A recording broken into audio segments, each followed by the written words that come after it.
Hello दोस्तों, आप सभी को राधे राधे श्याम श्याम। स्वागत है आप सभी का हमारे आज के इस वीडियो में, जिसमें हम ज्योग्राफी के उन सभी प्रश्नों को डिस्कस करने वाले हैं जो हमारे बीपीएससी के द्वारा बिहार के गवर्नमेंट एग्जाम में पूछे गए हैं।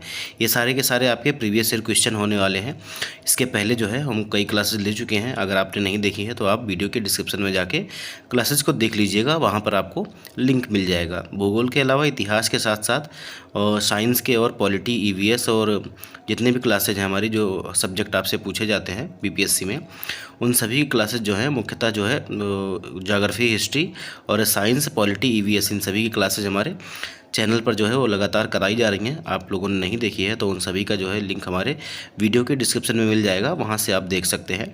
इसके अलावा दोस्तों, डेली क्लास पीडीएफ के लिए आप हमारे टेलीग्राम से चैनल पर जुड़ जाइए, टेलीग्राम चैनल से जुड़ जाइए, जहाँ पर हम जो है वो डेली क्लास की पीडीएफ के साथ साथ जो है वो कुछ इंपॉर्टेंट अपडेट और ई बुक जो है वो आपके साथ शेयर करते रहते हैं। ठीक है, तो हम बढ़ते हैं अपने पहले क्वेश्चन की तरफ सेशन में। और सेशन में बढ़ने से पहले मैं आप सभी से कहना चाहूँगा कि अगर आप लोगों ने क्या है अभी तक हमारे चैनल को सब्सक्राइब नहीं किया है और चैनल पर नए हैं तो चैनल को सब्सक्राइब कर लीजिए और वीडियो को लाइक कर दीजिए और ज़्यादा से ज़्यादा जो है शेयर कर दीजिए। ठीक है, हमारा पहला क्वेश्चन है कि राजस्थान और गुजरात में जो है बहने वाली लूनी नदी जो है, लूनी नदी का उद्गम स्थल कहाँ पे है। ठीक है, तो आपको बताना है कि लूनी नदी का जो है वो उद्गम स्थल कहाँ है। आपसे ये जो सवाल है वो बीपीएससी बीएओ मार्च 2024 में अभी जल्दी में ही पूछा गया है। ठीक है, तो हो सकता है ये आपसे क्वेश्चन रिपीट हो जाए। तो इसका जो उद्गम स्थल है वो पुष्कर घाटी है, पुष्कर घाटी, इसलिए हमारा जो बी विकल्प है वो हमारा सही हो जाएगा। ठीक है, अगर हम बात करें तो लूनी नदी का जो उद्गम स्थल है वो अजमेर के निकट अरावली पर्वत श्रेणी में स्थित अजमेर के पुष्कर घाटी से होता है।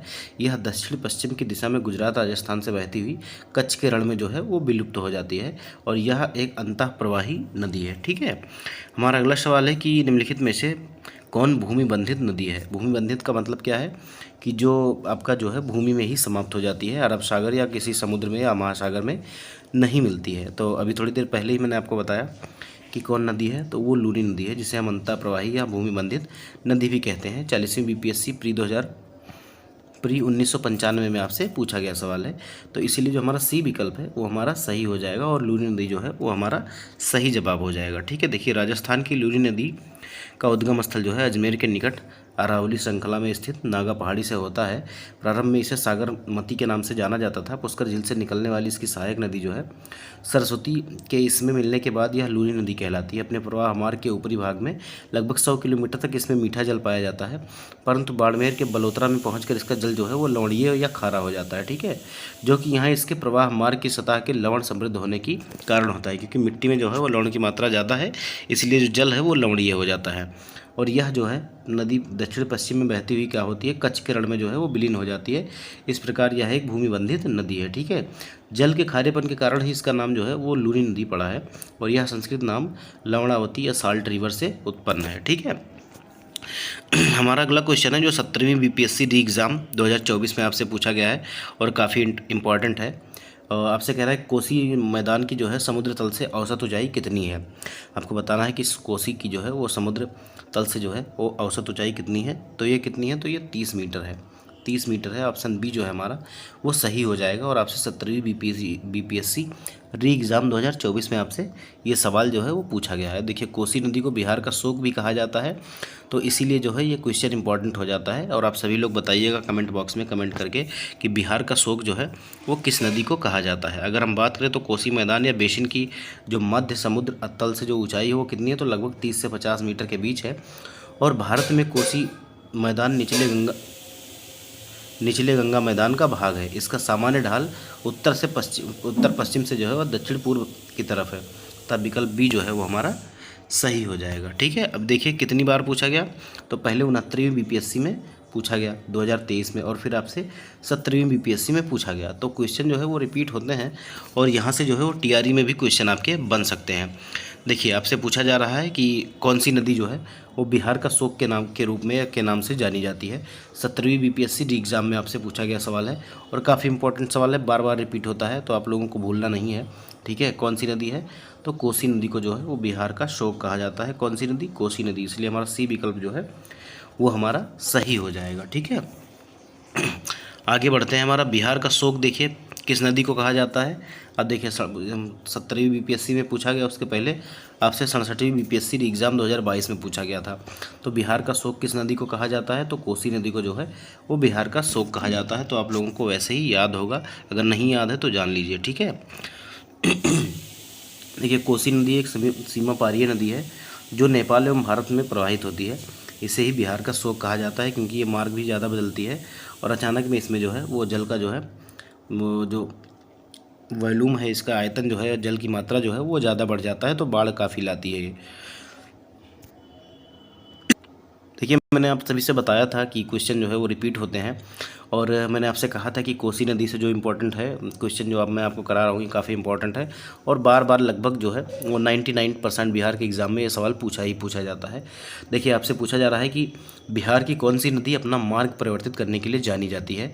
तो ये जो है वो कोसी नदी है। कोसी नदी को ही बिहार का शोक कहा जाता है और यही नदी जो है वो अपना जो है मार्ग परिवर्तित करने के लिए सबसे ज़्यादा जो है वो जानी जाती है, ठीक है। इसीलिए हमारा विकल्प ए जो है वो हमारा सही हो जाएगा। कब पूछा गया? तो बीपीएससी टीआरई 3 जुलाई 2024 में आपसे पूछा गया है। देखिए कोसी नदी अपने निरंतर मार्ग परिवर्तन के लिए जानी जाती है। कोसी नदी का जो उद्गम है वो हिमालय के पर्वत के गोसाई धाम से होता है।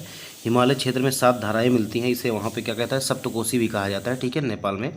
और इसकी मुख्य धारा जो है अरुण एवरेस्ट पर्वत के उत्तर में तिब्बत से निकलती है। कोसी का असली नाम कौशिकी है। मार्ग बदलने की प्रवृत्ति के कारण इसे बिहार का शोक कहा जाता है। यह खगड़िया जिले के पास जो है वो गंगा नदी में मिलती है। हमारा अगला सवाल है कि निम्न नदियों में से सबसे अधिक जो है नदी पथ परिवर्तन किसका है, ठीक है, या किसने जो है अपना नदी पथ जो है वो परिवर्तित किया है? आपसे 44वीं बीपीएससी 2000 में पूछा गया है। अब देखिए क्वेश्चन तो वही है, जवाब भी वही है, बस थोड़ा सा क्या है कि आपसे थोड़ा सा लैंग्वेज घुमा रहा है ताकि आपको कंफ्यूज कर पाए। तो इसका भी जो जवाब हो जाएगा, कोसी नदी ही जो है वो सबसे ज़्यादा जो है वो नदी पथ परिवर्तन के लिए जानी जाती है और सबसे ज़्यादा रास्ता जो है यही बदलती है, ठीक है। देखिए कोसी नदी जो है अपने मार्ग परिवर्तन तथा आकस्मिक बाढ़ के लिए प्रसिद्ध है। इसे कारण इसे जो है बिहार का शोक कहा जाता है। वर्ष 2008 में कोसी नदी ने अपना मार्ग परिवर्तित किया एवं बाढ़ रूपी आपदा की स्थिति जो है वो उत्पन्न की थी। हमारा अगला सवाल है कि त्रिवेणी नहर जो है वो किस नदी से पानी आता है? त्रिवेणी नहर में जो है वो किस नदी से पानी आता है? तो त्रिवेणी नहर में जो है वो गंडक नदी से पानी आता है। कौन सी नदी से? गंडक नदी से, ठीक है। अब वो चाहे सारण नहर की बात करें या त्रिवेणी की बात करें या त्योर नहर की बात करें, ये सभी जो है वो जो है इनसे ही पानी जो है गंडक से ही लेती है, ठीक है। तो याद रखिएगा। देखिए त्रिवेणी नहर जो है वो गंडक नदी से पानी आता है इसमें और यह पश्चिमी चंपारण जिले में स्थित है, ठीक है। तो याद रखिएगा, इंपॉर्टेंट सवाल है। हमारा अगला सवाल है कि त्रिवेणी नहर जो है वो किस नदी पर निर्मित है? देखिए कितना इंपॉर्टेंट सवाल है, बार बार आपसे रिपीट हो रहा है। पहले 63वीं बीपीएससी में, फिर 69वीं बीपीएससी 2023 में, 2017 के बाद 2023 में पूछा गया। तो त्रिवेणी नहर जो है वो किस नदी पर निर्मित है? तो त्रिवेणी नहर जो है वो गंडक नदी पर निर्मित है। तो इसीलिए इसका जो सी विकल्प है वो हमारा जो है वो सही हो जाएगा। अब वीडियो में आगे बढ़ने से पहले दोस्तों मैं आप सभी से एक बार फिर से कहना चाहूँगा कि अगर आप लोग हमारे चैनल पर नए हैं और चैनल को अभी तक सब्सक्राइब नहीं किया है तो सब्सक्राइब कर लीजिए और बेल आइकन जो है वो प्रेस कर दीजिए और वीडियो को जो है ज़्यादा से ज़्यादा शेयर कर दीजिए और लाइक कर दीजिए, क्योंकि एक लाइक आपका हमारे लिए मोटिवेशन का काम करता है और हम पूरी एनर्जी से जो है वो सेशन में उपस्थित रहते हैं। हमारा अगला सवाल है कि आपको जो है जलप्रपात और नदी के जो निम्नलिखित जोड़े इनमें से दिए गए हैं, इनको जो है बताना है कि इनमें से कौन सा जो सुमेलित नहीं है। याद रखिएगा सुमेलित नहीं है, आपसे पूछ रहा है, ठीक है। अब ये जो है आपका बीपीएससी 9वीं 10वीं एग्जाम में 26/8/2023 में जो है वो पूछा गया है, ठीक है। तो जोग जो है वो शरावती नदी पर है, तो पहला जोड़ा हमारा सही हो जाएगा। और कपिलधारा जो है वो हमारा गलत हो जाएगा। देखिए कपिलधारा कावेरी नदी पर नहीं है, कपिलधारा हमारा जो है वो नर्मदा नदी पर है, ठीक है। कपिलधारा कहाँ है? हमारा नर्मदा नदी पर है। और धुआंधार जलप्रपात जो है ये भी हमारा किस पे है? तो ये भी हमारा नर्मदा नदी पर है। तो इनमें से जो है एक से ज़्यादा विकल्प गलत हैं, इसीलिए हमारा जो डी विकल्प है उपयुक्त में से एक से अधिक वो हमारा जो है वो सही हो जाएगा, ठीक है। समझ गए होंगे आप। जोग जो है वो शरावती नदी पर है, ठीक है। इसके अलावा कपिलधारा जो है वो नर्मदा नदी पर है और धुआंधार जो है वो भी हमारा किस पे है? तो नर्मदा नदी पर स्थित है, ठीक है। देखिए सुमेलन कुछ इस प्रकार है, जोग शरावती नदी पर, कपिलधारा नर्मदा नदी पर और धुआंधार जो है वो भी नर्मदा नदी पर बना हुआ है, ठीक है। हमारा अगला सवाल है कि जो बीपीएससी स्कूल टीचर 7/12/2023 में आपसे पूछा जा रहा है कि निम्नलिखित नदियों में से सबसे बड़ा जो है वो जल ग्रहण क्षेत्र जो है वो किसका है। तो आपको बताना है कि इनमें से जो नदियाँ दी गई हैं इनमें से जो है वो सबसे ज़्यादा जल ग्रहण क्षेत्र जो है किसका है। ये थोड़ा सा टफ क्वेश्चन था, ठीक है। तो इसका जो सही जवाब हो जाएगा वो ऑप्शन बी हो जाएगा, पोनानी नदी जो है इनमें से सबसे बड़ा जो जलग्रहण क्षेत्र है वो पोनानी नदी का है, ठीक है। अगर हम बात करें काली नदी और पोनानी एवं पेरियार नदियों में सबसे बड़ा जो जलग्रहण क्षेत्र है वो पोनानी नदी का है, ठीक है। देखिए सूची 1 को जो है वो सूची 2 से आपको सुमेलित करना है, ठीक है। तो 4 जो है ये किसे कहते हैं, तो 4 जो है वो डेल्टा क्षेत्र को हम क्या कहते हैं, 4 कहते हैं, ठीक है। तो पहले का हमारा दूसरे से मिलान हो जाएगा और हम यहाँ 2 लिख लेंगे। कंकर क्या है, तो कंकर आपको पता होगा कि जिसमें कंकड़ पत्थर की मात्रा ज़्यादा होती है उसे हम क्या कहते हैं, जलोढ़ मृदा का प्रकार होता है उसे हम बांगर कहते हैं, ठीक है। तो हमारा कंकर जो हो जाएगा वो 3 से मिल जाएगा, तो इसलिए हमारा 2 के बाद 3 आएगा। इसके बाद अगर हम कायल की बात की जाए, कायल, तो कायल क्या होता है, तो ये कायल जो है होते हैं तटीय मैदान होते हैं, तो ये हमारा जो हो जाएगा 4 से मिलान हो जाएगा। जो मांड जो होता है ये पंजाब के मैदान को जो है वो मांड कहते हैं। तो हमारा 2 3 4 1 2 3 4 1 किस ऑप्शन में दिया गया है, तो 2 3 4 1 हमारा बी ऑप्शन में दिया गया है, इसलिए हमारा बी विकल्प जो है वो हमारा सही हो जाएगा। दोस्तों थोड़ा सा कोल्ड है तो बोलने में दिक्कत हो रही है, तो आप जो है वो थोड़ी सी गलतियों को जो है वो इग्नोर कर दीजिएगा। देखिए ये जो सवाल है आपका बीपीएससी 9वीं से 10वीं एग्जाम 26/8/2023 में आपसे पूछा गया था। तो याद रखिएगा जो क्वेश्चन मैं करा रहा हूँ वो काफ़ी इंपॉर्टेंट हो जाता है आपके लिए। देखिए 4 किसे कहते हैं, तो डेल्टाई क्षेत्र को 4 कहते हैं, कंकर जो है वो बांगर को कहते हैं, और कायल जो है वो तटीय मैदान को कहते हैं, और मांड जो है वो पंजाब के मैदान को कहते हैं। हमारा अगला सवाल है कि सुवर्ण रेखा नदी जो है निम्न में से किस गाँव के पास से निकलती है। तो सुवर्ण रेखा जो नदी है आपसे 69वीं बीपीएससी 2023 में पूछा गया है, सुवर्ण रेखा नदी जो है ये किस गाँव से निकलती है, तो ये जो हमारा है ये नगरी गांव जो है इससे निकलती है, इसलिए हमारा जो ए विकल्प हो जाएगा वो हमारा जो है सही हो जाएगा। देखिए स्वर्ण रेखा नदी जो है वो छोटा नागपुर पठारी पर रांची के दक्षिण पश्चिम से निकलती है, और यह झारखंड राज्य के निकट नगरी गांव से निकलकर उत्तर पूर्व की ओर प्रवाहित होती हुई हुंडरू जलप्रपात का निर्माण करती है। अब 1 नंबर का सवाल आपसे यहाँ भी बन जाएगा कि हुंडरू जलप्रपात जो है वो किस नदी पर है, तो हुंडरू जलप्रपात जो है वो हमारा स्वर्ण रेखा नदी पर है। याद रखिएगा हुंडरू जलप्रपात स्वर्ण रेखा नदी पर है, कई बार आपसे पूछा गया है। यह पश्चिम बंगाल के मेदिनीपुर से जो है प्रवाहित होती हुई बंगाल की खाड़ी में जो है गिर जाती है। हमारा अगला सवाल है जो बीपीएससी टीआरई 3 जुलाई 2024 में पूछा गया है कि कौन सी नदी भारत और नेपाल के बीच जो है सीमा बनाती है। तो ये जो है काली नदी जो है वो भारत और नेपाल के बीच जो है वो सीमा बनाती है, इसीलिए हमारा जो बी विकल्प होगा वो हमारा सही हो जाएगा। देखिए काली नदी जो है भारत और तिब्बत की सीमा पर स्थित लिपुलेख दर्रे के निकट काका पानी से निकलती है, और सुगौली की संधि द्वारा यह नदी भारत और नेपाल के मध्य जो है वो अंतर्राष्ट्रीय सीमा मानी जाती है। किसके अंतर्गत, तो सुगौली की संधि जो अंग्रेजों के टाइम पे हुई थी उसके अंतर्गत। महाकाली नदी भारत में शारदा नदी को ही जो है वो काली नदी कहा जाता है। इस प्रकार स्पष्ट है कि विकल्प बी जो है वो हमारा सही उत्तर हो जाएगा। देखिए हमारा अगला सवाल है जो 17वीं बीपीएससी एग्जाम में पूछा गया है कि डीवी द्वीप जो है किसकी सरिताओं के मध्य स्थित है। तो डीवी द्वीप जो है वो हमारा किसकी सरिताओं के मध्य स्थित है, तो ये हमारा कृष्णा नदी की सरिताओं के मध्य स्थित है, तो इसीलिए हमारा जो डी विकल्प है वो हमारा सही हो जाएगा। तो जो हमारा डी विकल्प है वो हमारा सही हो जाएगा, ठीक है। देखिए डीवी द्वीप या दीवी समी द्वीप जो है आंध्र प्रदेश के कृष्णा जिले में स्थित एक डेल्टाई क्षेत्र है जहाँ कृष्णा नदी बंगाल की खाड़ी में गिरती है। यह कृष्णा नदी की सरिताओं के मध्य जो है स्थित है, और यह द्वीप अक्सर चक्रवातों और अन्य प्राकृतिक आपदाओं का सामना करता है जिससे भारी मात्रा में जन और धन की हानि होती है। तो याद रखिएगा अभी तक ये क्वेश्चन पूछा नहीं गया है, तो आपसे पूछ सकता है कि डीवी द्वीप याद रखिएगा किसके सरिताओं के मध्य है, तो ये कृष्णा नदी पर है। और अब हो सकता है ये भी पूछ ले कि कौन से राज्य में पड़ता है, ठीक है। तो ये जो डीवी द्वीप है ये आंध्र प्रदेश में पड़ता है, ये भी याद रखिएगा। हमारा अगला सवाल है कि निम्नलिखित में से कौन एक अन्य, इसमें से आपका कह रहा है कि निम्नलिखित नदियों में से कौन एक अन्यों से जो है वो अलग है, मतलब इनमें से जो है कौन सा अलग है, आपसे एक प्रकार से पूछ रहा है, ठीक है। थोड़ा सा अजीब टाइप में जो है क्वेश्चन को टाइप किया गया है, इसीलिए पढ़ने में भी अजीब लग रहा है। देखिए आप 17वीं बीपीएससी में पाया जाता है, इसको ऐसे लिखना चाहिए कि निम्नलिखित नदियों में से कौन सा एक जो है वो अलग है, ठीक है। तो हमारा तुंगभद्रा, पेनगंगा, नर्मदा और महानदी। अब आपको बताना है कि इनमें से जो है वो कौन सा जो है एक अलग है। तो आप सभी लोग अगर थोड़ा सा गेस करेंगे तो आपको समझ में आ गया होगा क्वेश्चन। देखिए तुंगभद्रा और पेनगंगा और महानदी जो है ये सभी जो है वो पूर्व की तरफ बहने वाली नदियां हैं, लेकिन जो हमारी नर्मदा नदी है ये हमारी अरब सागर में गिरती है और ये पश्चिम की तरफ बहती है। इसीलिए हमारा जो बी विकल्प है वो हमारा सही हो जाएगा। मैं फिर से मार्क कर देता हूँ, बी विकल्प जो हमारा है वो सही हो जाएगा। कारण क्या है, मैंने आप सभी को बताया कि ये जो है तीनों नदियां पूर्व में बहती हैं, लेकिन हमारी नर्मदा जो है वो पश्चिम की तरफ बहती है। 17वीं बीपीएससी प्री 2024 में पूछा गया सवाल है।